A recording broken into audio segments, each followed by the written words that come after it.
मित्रांनो, एक प्रश्न विचारतो. जगातलं सगळ्यात मोठं क्रिकेट स्टेडियम कुठलं आहे? बरोबर, गुजरात मधलं नरेंद्र मोदी स्टेडियम. 1,32,000 प्रेक्षक बसू शकतील एवढं हे मोठं स्टेडियम आहे. क्रिकेटचा जन्म जिथे झाला त्या इंग्लंडमध्ये असं स्टेडियम नाहीये. इंग्लंड सोडा, जगात क्रिकेट खेळणाऱ्या कुठल्याच देशात एवढं मोठं स्टेडियम नाहीये. त्यामुळे आपल्याकडे असलेल्या स्टेडियमचा आपल्याला अभिमान वाटायला हवा. तो तर वाटतोच, पण सध्या तरी या स्टेडियमचा अभिमान कमी आणि भीतीच जास्त वाटते, हेही तितकंच खरं आहे. म्हणजे सध्या सुरू असलेल्या T20 वर्ल्ड कपची फायनल मॅच या स्टेडियमवर होणार आहे. न्यूझीलंड विरुद्ध भारत असा सामना असणार आहे. न्यूझीलंड टीम सध्या खतरनाक फॉर्म मध्ये आहे, पण न्यूझीलंडच्या टीमपेक्षा जास्त भीती या स्टेडियमची वाटत असल्याचं कितीतरी क्रिकेट फॅन्स म्हणतात. सोशल मीडियावर तर याबद्दलचे भन्नाट मीम्स व्हायरल होत आहेत आणि या सगळ्या मीम मधून एकच गोष्ट म्हणली जाते की नरेंद्र मोदी स्टेडियम भारतासाठी पणवती आहे. एवढं भव्य स्टेडियम, टीम इंडियाच्या घरचं मैदान, आणि तरीही लोक या स्टेडियमला पणवती का म्हणतात? आणि खरंच हे स्टेडियम अनलकी असेल तर नेहमी मोठ्या मॅचेस इथंच का खेळवल्या जातात? या सगळ्या प्रश्नांची उत्तरं आपण या व्हिडिओमध्ये पाहणार आहोत. नमस्कार, मी सुदेश आणि तुम्हाला तर माहिती आहे आपला विषयच भारी. ओके, मेन पॉइंटवर जायच्या आधी आपण थोडं स्टेडियम बद्दल बोलूया. अहमदाबादच्या मोतेरा भागात हे स्टेडियम आहे. खरं तर मूळ स्टेडियम हे 1983 मध्येच बांधलं होतं, पण 2015 मध्ये ते पाडून परत बांधण्यास सुरुवात केली. पॉप्युलस या इंटरनॅशनल फर्मने असं डिझाईन केलंय आणि लार्सन अँड टुर्बोने बांधलेल्या या स्टेडियमच्या बांधकामासाठी तब्बल 800 कोटी रुपये खर्च आला होता. 2020च्या फेब्रुवारी महिन्यात याचं बांधकाम पूर्ण झालं. या स्टेडियम मध्ये तब्बल 11 सेंटर पिच आहेत, 4 ड्रेसिंग रूम आहेत, 2 प्रॅक्टिस ग्राउंड आहेत आणि हे सगळं वर्ल्ड क्लास लेवलचं आहे. म्हणजे खर्च केला पण वाया नाही गेला. बरं, सगळ्यात मेन तर त्यातली कपॅसिटी. तब्बल 1,32,000 प्रेक्षक यामध्ये एकाच वेळी सामना बघू शकतात. या स्टेडियमला पंतप्रधान नरेंद्र मोदींचं नाव देण्यात आलं कारण मोदीजींनी गुजरात क्रिकेट असोसिएशनचे अध्यक्ष असताना आणि गुजरातचे मुख्यमंत्री असताना हे नवीन स्टेडियम बांधण्याचा निर्णय घेतला होता. 2020 साली तयार झाल्यानंतर क्रिकेटचे कितीतरी मोठे सामने या ठिकाणी खेळले गेले आणि कहर म्हणजे आता 2030 साली होणाऱ्या कॉमनवेल्थ गेम्स ही इथंच होणार आहेत.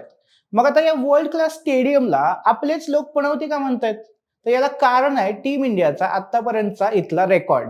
आता मला आठवण तर करून देऊ वाटत नाहीये, पण 2023 ची one day world cup final खरं तर कोणी विसरलंही नसेल. या वर्ल्ड कप मध्ये भारताने सलग 10 मॅचेस जिंकल्या होत्या. एका पाठोपाठ एक विजय मिळवत अनस्टॉपेबल टीम इंडिया फायनल मध्ये पोहोचली होती.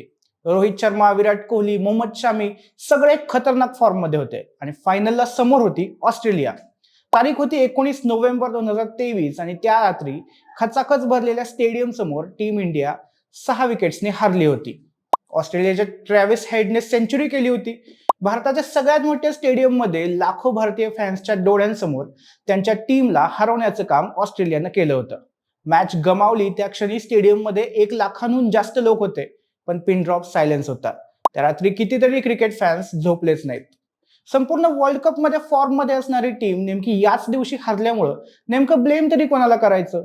यात मग ब्लेम केलं गेलं ते खेळपट्टीला, म्हणजेच नरेंद्र मोदी स्टेडियमला. एवढं मागं कशाला जायचंय? आत्ताच्या चालू असलेल्या T20 वर्ल्ड कपच बघा ना. सुपर 8 फेज मध्ये साऊथ आफ्रिकेविरुद्धच्या मॅच मध्ये भारत तब्बल 76 रनांनी हरलाय. T20 वर्ल्ड कपच्या इतिहासातला भारताचा 10वांनी हा सगळ्यात मोठा पराभव ठरला आणि हे सगळं झालं पुन्हा त्याच मैदानावर. बरं, सगळ्याच मॅचेस हरल्यात असंही नाहीये. 2021 साली इंग्लंड विरुद्धची एक टेस्ट मॅच याच ग्राउंडवर खेळली गेली. टीम इंडियाने ही मॅच जिंकली, पण मॅटर असा झाला की ही कसोटी मॅच फक्त 2 दिवसात संपली होती. या 2 दिवसांमध्ये इथं 30 विकेट पडल्या आणि त्यातल्या 28 विकेट स्पिनर्सनी घेतल्या होत्या. इंटरनॅशनल मीडियाने यावेळी स्टेडियमच्या पिचवर जोरदार टीका केली होती. म्हणजे आपण हरलो तेव्हाही स्टेडियमवर नाव आलं आणि जिंकलो तेव्हाही स्टेडियमवरून वाद झाला. परिणाम काही असो, चर्चा झाली फक्त नरेंद्र मोदी स्टेडियमची. पण मग हे स्टेडियम सगळे म्हणतात तसं खरंच पणवती आहे का? थोडं लॉजिकली बघूया. इंडियाने इथं कितीतरी मॅचेस जिंकलेही आहेत. 2023च्या वर्ल्ड कप मध्ये असो किंवा आताच्या वर्ल्ड कप मध्ये असो, ग्रुप स्टेज मधल्या देखील काही मॅचेस या स्टेडियमवर झाल्या होत्या आणि भारताने त्या जिंकल्याही होत्या. त्यामुळे हे स्टेडियम नेहमीच अनलकी आहे असं काही नाही. मग फॅन्सना तसं का वाटतं? तर साधी गोष्ट आहे. कसं असतं, आपण जर सहज घराबाहेर पडलो आणि आपल्याला एखादं मांजर दिसलं तर आपल्या मनात काही येत नाही. पण तेच जर आपण एखाद्या महत्वाच्या कामाला बाहेर पडलो आणि मग आपल्याला बाहेर मांजर दिसलं तर पटकन मनात विचार येतो की अरे रे, उगच मांजर दिसलं, आता काही काम होईल असं वाटत नाही. मुद्दा लक्षात आला? साध्या साध्या मॅचेस जिंकल्या काय किंवा हारल्या काय आपल्याला जास्त फरक पडत नाही, पण तेच जर एखादी एलिमिनेटर, सेमीफायनल किंवा फायनल मॅच असेल तर त्यात झालेला पराभव जास्त जिव्हारी लागतो आणि तेच जास्त लक्षात राहतं.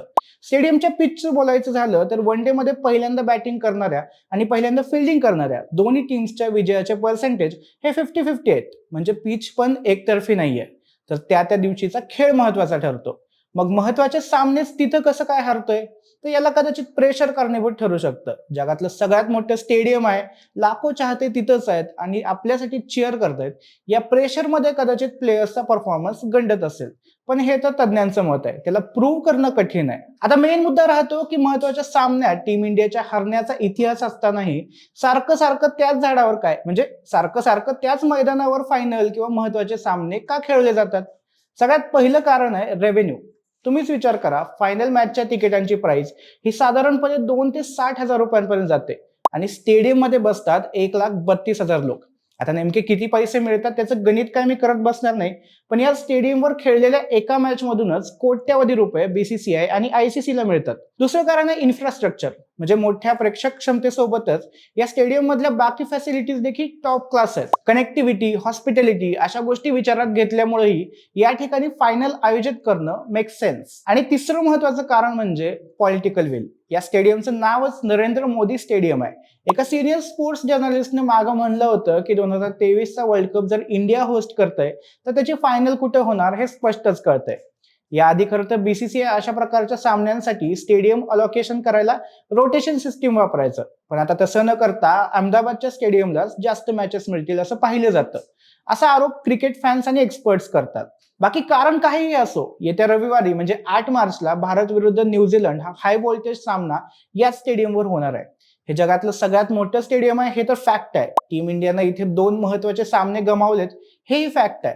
पण अनलकी किंवा पनवती सारखे शब्द आपल्या भावनांमधून येतात, ना की रेकॉर्ड्स मधून. तेव्हा आशा करूया की रविवारची ही मॅच आपल्या सगळ्यांचं या स्टेडियम बद्दलचं मत बदलणारी ठरो आणि एक नवा इतिहास या ठिकाणी रचला जावा.